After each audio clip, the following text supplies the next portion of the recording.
राज युग धर्म और कल युग के दोषों से बचने का उपाय, नाम संकीर्तन।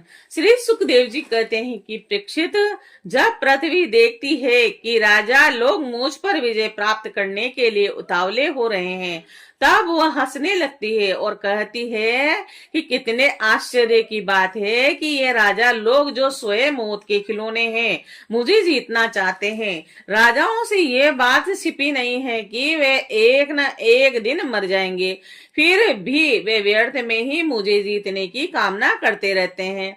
सचमुच इस कामना से अंधे होने के कारण वे पानी के बुलबुले के समान क्षणभंगुर शरीर पर विश्वास कर बैठते हैं और धोखा खाते हैं। वे सोचते हैं कि हम पहले मन के सहित अपनी पांचों इंद्रियों पर विजय प्राप्त करेंगे और अपने भीतर शत्रुता को वश में करेंगे, क्योंकि इनको जीते बिना बाहरी शत्रुओं को जीतना कठिन है। और उसके बाद अपने शत्रुओं के मंत्रियों, अमात्यों, नागरिकों, नेताओं और समस्त सेना को भी वश में कर लेंगे। जो भी हमारे विजय मार्ग में कांटे बोएगा, उसे हम अवश्य जीत लेंगे और इस प्रकार धीरे धीरे कर्म से सारी पृथ्वी हमारे अधीन हो जाएगी और फिर तो समुद्र ही हमारे राज्य की खाई का काम करेगा। और इस प्रकार वे अपने मन में अनेकों आशाएं बांध लेते हैं और उन्हें यह बात बिल्कुल नहीं सूझती कि उनके सिर पर काल सवार है। यही तक नहीं, जब एक दीप उनके वश में हो जाता है, तब वह दूसरे द्वीप पर विजय करने के लिए बड़ी शक्ति और उत्साह के साथ समुद्र यात्रा करते हैं और अपने मन को इंद्रियों को वश में करके लोग मुक्ति प्राप्त करते हैं। परंतु ये लोग अपने वश में करके भी थोड़ा सा भूभाग ही प्राप्त करते हैं और इतने परिश्रम और आत्म संयम का यह इतना तुच्छ फल है कि पृथ्वी कहती है कि बड़े बड़े मनु और उनके वीर पुत्र मुझे जो कि त्यों छोड़कर यहाँ से आए थे वहीं खाली हाथ लौट कर गए और मुझे अपने साथ न ले जा सके। अब ये मूर्ख राजा मुझे युद्ध में जीतकर वश में करना चाहते हैं और जिनके चित्त में यह बात दृढ़ मूल हो गई है कि यह पृथ्वी मेरी है और उन दुष्टों के राज्य में मेरे लिए पिता पुत्र और भाई भाई भी आपस में लड़ बैठते हैं। वे परस्पर इस प्रकार कहते हैं कि ओ मूढ़, यह सारी पृथ्वी मेरी ही है, तेरी नहीं। और इस प्रकार राजा लोग एक दूसरे को कहते सुनते हैं और एक दूसरे से स्पर्धा करते हैं और मेरे लिए एक दूसरे को मारते हैं और स्वयं मर मिटते हैं। पृथु, पूर्वा, गाधी, नहुष, भरत, सहस्त्रभाव, अर्जुन, मानधाता, सगर, राम, खटवांग और धनुधुमार, रघु और तृणबिंदु, ययाति और सयाति, शांतनु, गए, भागीरथ, कुवल्य, याश्र, कपूर, तस्त, नल, नृग, हिरण्यकश्यपु, वृत्तासुर, लोकद्रोही, रावण, नमुची, संबर, धूमासुर, हिरण्याक्ष और तारकासुर तथा और बहुत से देते एवं शक्तिशाली नरपति हो गए।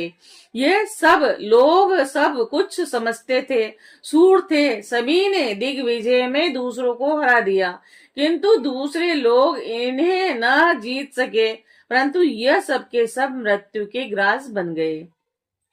राजन, इन्होंने अपने पूरे अंतकरण से मुझ से ममता की और समझा कि यह पृथ्वी मेरी है, परंतु विकराल काल ने उनकी लालसा पूरी न होने दी और अब उनके बल, पौरुष और शरीर आदि का कुछ पता ही नहीं है, केवल उनकी कहानी मात्र सहस रह गई है। परीक्षित जी, संसार में बड़े बड़े प्रतापी और महान पुरुष हुए हैं। वे लोकों में अपने यश का विस्तार करके यहाँ से चल बसे। मैंने तुम्हें ज्ञान और वैराग्य का उपदेश करने के लिए ही ये कथा सुनाई है और यह सब वाणी का विलास मात्र है और इसमें पारमार्थिक सत्य कुछ भी नहीं है। भगवान श्री कृष्ण का गुण अनुवाद समस्त अमंगलों का नाश करने वाला है। बड़े बड़े महात्मा उसी का गान करते हैं। जो भगवान श्री कृष्ण के चरणों में अनन्य प्रेम भक्ति की लालसा रखता है, उसे नित्य निरंतर भगवान के दिव्य गुणगान का ही श्रवण करते रहना चाहिए। राजा परीक्षित ने पूछा, भगवान, मुझे तो कलयुग में राशि राशि दोष दिखाई दे रहे हैं और उस समय लोग किस उपाय से उन दोषों का नाश करेंगे? इसके अतिरिक्त युगों का स्वरूप और उनके धर्म कल्प की स्थिति और प्रलय काल के मान एवं सर्वव्यापक सर्वशक्तिमान भगवान के काल स्वरूप का भी यथावत वर्णन करेंगे। श्री सुखदेव जी कहते हैं कि परीक्षित, सत्य युग में धर्म के 4 चरण होंगे। वे 4 चरण हैं सत्य, दया, तप और दान। उस समय के लोग पूरी निष्ठा के साथ अपने अपने धर्म का पालन करते हैं और धर्म स्वयं भगवान का स्वरूप है। सत्य युग के लोग बड़े संतोषी और दयालु होते हैं और वे सबसे मित्रता का व्यवहार करते और शांत रहते हैं। इंद्रियां और मन उनके वश में रहते हैं और सुख दुख आदि द्वंद्वों को वे समान भाव से सहन करते हैं। और अधिकांश लोग तो समदर्शी और आत्माराम होते हैं और बाकी लोग स्वरूप स्थिति के लिए अभ्यास में तत्पर रहते हैं।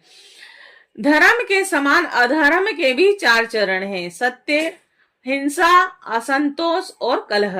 त्रेता में इनके प्रभाव से धीरे धीरे धर्म के सत्य आदि चरणों का चतुर्यार्थ क्षीण हो जाता है और राजन उस समय वर्णों में ब्राह्मणों की प्रधानता अक्षुण्ण रहती है। लोगों में अत्यंत हिंसा, लंपटता का अभाव रहता है और सभी लोग कर्मकांड और तपस्या में निष्ठा रखते हैं और अर्थ, धर्म और काम रूप त्रिवर्ग का सेवन करते हैं।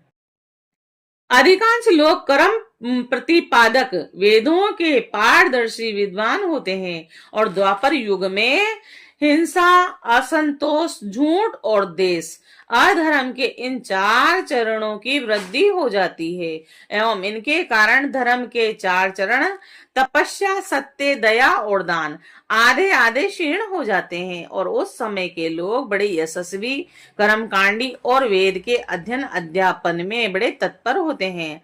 लोगों के कुटुंब बड़े बड़े होते हैं, प्राय लोग धनादि एवं सुखी होते हैं और उस समय वर्णों में क्षत्रिय और ब्राह्मण 2 वर्णों की प्रधानता रहती है। कल युग में तो अधर्म के 4 चरण अत्यंत बढ़ जाते हैं और उनके कारण धर्म के 4 चरण क्षीण होने लगते हैं और उनका चतुर्थांश सी बच रह जाता है। अंत में उस चतुर्थांश का लोप हो जाता है और कलयुग में लोग लोभी, दुराचारी, कठोर हृदय के होते हैं। वे झूठ मूठ के एक दूसरे से बेर मोल ले लेते हैं और एवं लालसा और तृष्णा की तरंगों में बहते रहते हैं और उस समय के अभागे लोगों में शूद्र, केवट आदि की भी प्रधानता रहती है। सभी प्राणियों में 3 गुण होते हैं, सत्व, रज और तम।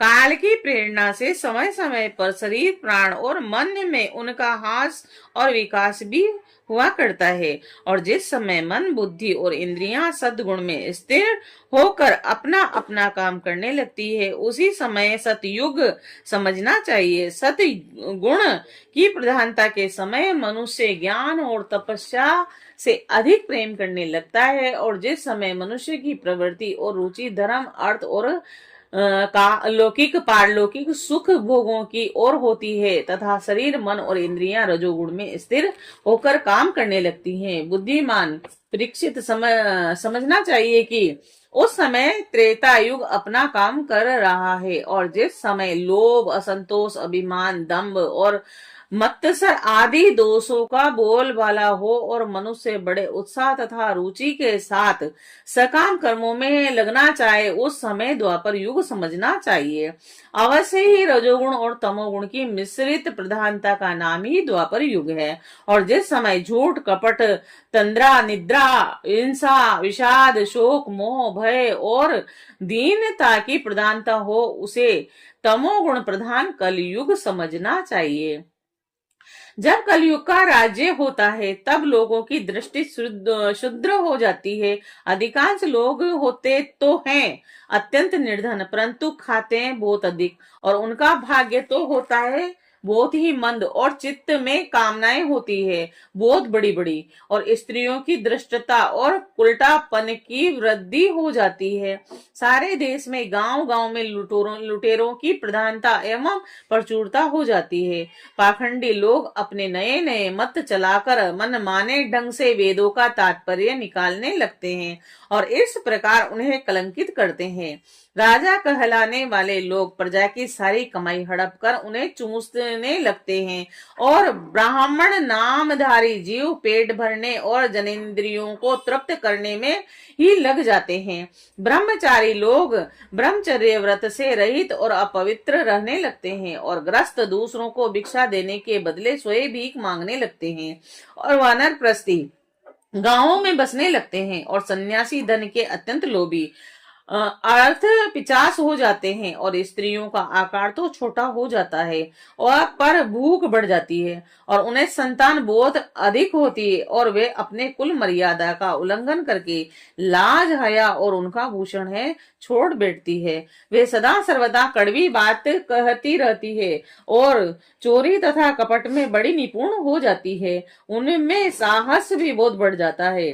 व्यापारियों के हृदय अत्यंत शुद्र हो जाते हैं और वे कौड़ी कौड़ी से लिपटे रहते हैं और छदाम छदाम के लिए धोखाधड़ी करने लगते हैं। और तो क्या, आपत्तिकाल न होने पर भी, धनी होने पर भी निम्न श्रेणी के व्यापारों की जिनकी सत्य पुरुष निंदा करते हैं ठीक समझने और अपनाने लगते हैं। स्वामी चाहे सर्वश्रेष्ठ ही क्यों न हो, सब सेवक लोग देखते हैं कि उसके पास धन दौलत नहीं रही और तब उसे छोड़कर भाग जाते हैं। और सेवक चाहे कितना ही पुराना क्यों न हो, परंतु जब वह किसी विपत्ति में पड़ जाता है तब स्वामी उसे छोड़ देते हैं। और तो क्या, जब गोएं बकेन हो जाती है, दूध देना बंद कर देती है, तब लोग उनका भी परित्याग कर देते हैं। राजा परीक्षित, कलयुग के मनुष्य बड़े ही लंपट हो जाते हैं। वे अपनी काम वासनाओं को तृप्त करने के लिए ही किसी से प्रेम करते हैं और विषय वासनाओं के वशीभूत होकर इतने दीन हो जाते हैं कि माता पिता भाई बंधु मित्रों को भी छोड़कर केवल अपनी साली और सालों से ही सलाह लेने लगते हैं और शुद्र तपस्वियों का वेश बनाकर अपना पेट भरते और दान लेने लगते हैं। और जिन्हें धर्म का रति भर भी ज्ञान नहीं है, वे ऊंचे सिंहासन पर विराजमान होकर धर्म का उपदेश करने लगते हैं। प्रिय परीक्षित, कल युग की प्रजा सूखा पड़ने के कारण अत्यंत भयभीत और आतुर हो जाती है। एक तो दुर्भिक्ष और दूसरे शासकों की कर वृद्धि और प्रजा के शरीर में केवल अस्थि पंजर और मन में केवल उद्देक शेष रह जाता है। प्राण रक्षा के लिए रोटी का टुकड़ा मिलना भी कठिन हो जाता है और कलयुग में प्रजा शरीर ढकने के लिए वस्त्र और पेट की ज्वाला शांत करने के लिए रोटी, पीने के लिए पानी और सोने के लिए 2 हाथ जमीन से भी वंचित हो जाती है और उसे दाम्पत्य जीवन, स्नान और आभूषण पहनने तक की सुविधा नहीं रहती। लोगों की आकृति, प्रकृति और चेष्टाएं पिचासों की सी हो जाती है और कल युग में लोग अधिक धन की तो बात ही क्या, कुछ कौड़ियों के लिए आपस में वैर विरोध करने लगते हैं और बहुत दिनों के सद्भाव तथा मित्रता को तिलांजलि दे देते हैं। इतना ही नहीं, वे दमड़ी के लिए अपने सगे संबंधियों तक की हत्या कर बैठते हैं और अपने प्रिय प्राणों से भी हाथ धो बैठते हैं। और कलयुग के शूद्र प्राणी केवल काम वासनाओं की पूर्ति और पेट भरने की धुन में ही लगे रहते हैं। पुत्र अपने बूढ़े माँ बाप की भी रक्षा पालन पोषण नहीं करते और उनकी उपेक्षा कर देते हैं और पिता अपने निपुण से निपुण सब कामों में योग्य पुत्रों की भी परवाह नहीं करते और उन्हें अलग कर देते हैं। राजा परीक्षित, श्री भगवान ही चराचर जगत के परम पिता और परम गुरु हैं और इंद्र ब्रह्मा आदि त्रिलोकाधिपति उनके चरण कमलों में अपना सिर झुकाकर सर्वत्र समर्पण करते रहते हैं। उनका ऐश्वर्य अनंत है और वे एक रस अपने स्वरूप में स्थित हैं। परंतु कलयुग में लोगों में इतनी मूढ़ता फैल जाती है कि पाखंडियों के कारण लोगों का चित्त इतना भटक जाता है कि प्राय लोग अपने कर्म और भावनाओं के द्वारा भगवान की पूजा से भी विमुख हो जाते हैं और मनुष्य मरने के समय आतुरता की स्थिति में अथवा गिरते या फिसलते समय विवश होकर भी यदि भगवान के किसी एक नाम का उच्चारण कर ले तो उनके सारे कर्म बंधन छिन्न भिन्न हो जाते हैं और उसे उत्तम से उत्तम गति प्राप्त होती होती है। परंतु हाय रे कलयुग, कल युग से प्रभावित होकर लोग उन भगवान की आराधना से विमुख हो जाते हैं और कलयुग के अनेक दोष हैं। कुल वस्तुएं दूषित हो जाती है, स्थानों में भी दोष की प्रधानता हो जाती है और सब दोषों का मूल स्रोत तो अंतकरण ही है। परंतु सब पुरुषोत्तम भगवान हृदय में आ विराजते हैं, तब उनकी सनिधि मात्र से ही सब के सब दोष नष्ट हो जाते हैं और भगवान के रूप गुण लीला धाम और नाम के श्रवण कीर्तन ध्यान पूजन और आदर से वे मनुष्य के हृदय में आकर विराजमान हो जाते हैं और एक दो जन्म के पापों की तो बात ही क्या, हजारों जन्मों के पाप के ढेर भी क्षण भर में भस्म कर देते हैं। जैसे सोने के साथ संयुक्त होकर अग्नि उसके धातु संबंधी मलिनता को और आदि दोषों को नष्ट कर देती है, वैसे ही साधकों के हृदय में स्थिर होकर भगवान विष्णु उनके अशुभ संस्कारों को सदा के लिए मिटा देते हैं। विद्या तपस्या प्राणायाम समस्त प्राणियों के प्रति मित्र भाव तीर्थ स्नान व्रत दान जप आदि किसी भी साधन से मनुष्य के अंतकरण की वैसी वास्तविक शुद्धि नहीं होती जैसी कि शुद्धि भगवान पुरुषोत्तम के हृदय में विराजमान हो जाने पर होती है। अब तुम्हारी मृत्यु का समय निकट आ गया है, अब सावधान हो जाओ, पूरी शक्ति से और अंतकरण की सारी वृत्तियों से भगवान श्री कृष्ण को अपने हृदय सिंहासन पर बैठा लो और ऐसा करने से अवश्य ही तुम्हें परम गति की प्राप्ति होगी। जो लोग मृत्यु के निकट पहुंच रहे हैं उन्हें सब प्रकार से परम ऐश्वर्यशाली भगवान का ही ध्यान करना चाहिए। और प्यारे प्रेक्षित, सबके परम आश्रय और सर्व आत्मा भगवान अपना ध्यान करने वालों को अपने स्वरूप में लीन कर लेते हैं और उसे अपना स्वरूप बना लेते हैं। और प्रेक्षित, यूं तो कलयुग दोषों का खजाना है, परंतु इसमें एक बहुत बड़ा गुण है। वह गुण यही है कि कलयुग में केवल भगवान श्री कृष्ण का संकीर्तन करने मात्र से ही सारी आसक्तियां छूट जाती है और परमात्मा की प्राप्ति हो जाती है। सतयुग में भगवान का ध्यान करने से, त्रेता में बड़े बड़े यज्ञों के द्वापर और उनकी आराधना करने से भगवान द्वापर में विधि पूर्वक उनकी पूजा सेवा से जो फल मिलता है वह कलयुग में केवल भगवान नाम मात्र का कीर्तन करने से ही प्राप्त हो जाता है।